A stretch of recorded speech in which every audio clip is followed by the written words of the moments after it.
Good day, and welcome to my channel.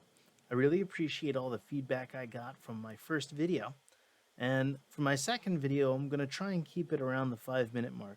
Let me know if this format works a little bit better for everybody. Today, what I want to talk about is Linux. What is it, and why should you care? Well, let's talk about it. Let's make some magic happen.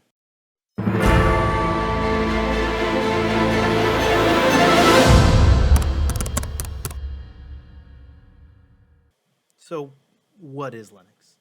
The short answer is, it is an operating system similar to macOS if you're running an Apple computer and Windows if you're running a PC.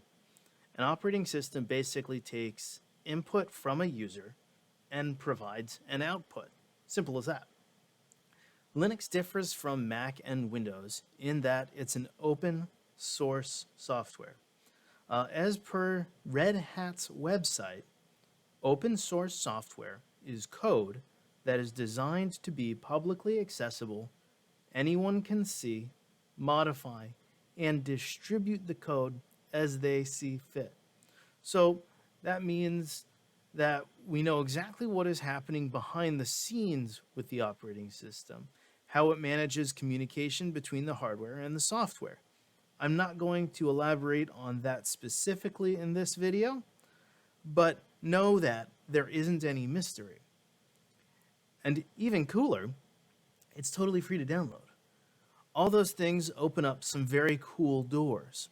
For instance, an average user who is having some kind of trouble can chat with coders on the internet at large, and very passionate programmers can take a crack at fixing it.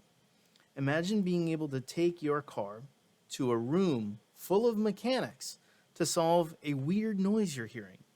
Wouldn't it get fixed faster with dozens, hundreds, maybe even thousands of very enthusiastic mechanics working together?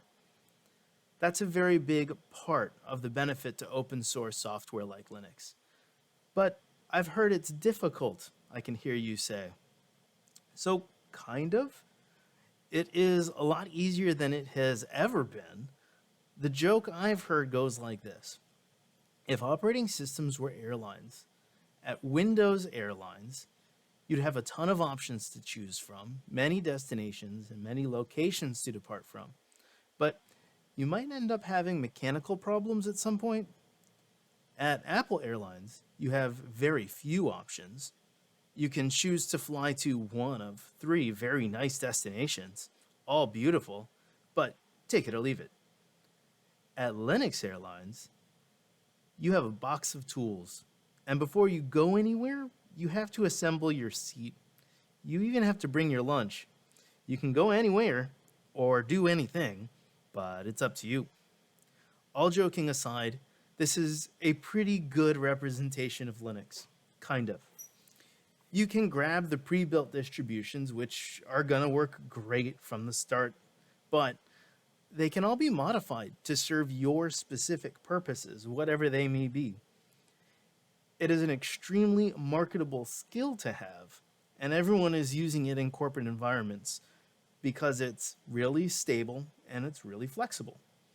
Who, you ask? Well, Microsoft for one, Amazon, Netflix, and YouTube, just to name a few.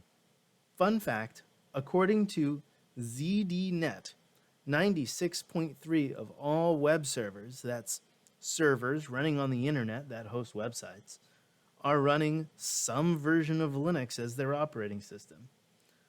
Also, while we're talking about statistics, 85% of smartphones are running Linux.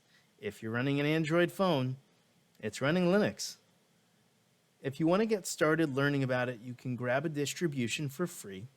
Ubuntu is the most common version. It's considered the intro level. But I think Pop! OS is the most interesting, actually. I'll include links to both in the video description below. I forgot to do that last time, so I apologize. I hope this helps some of you. Let me know what you think of this format in the comments. Does this work better for you? What do you want to hear about next? What do you wish I was doing? Thanks for listening, and until next time, have a magical day.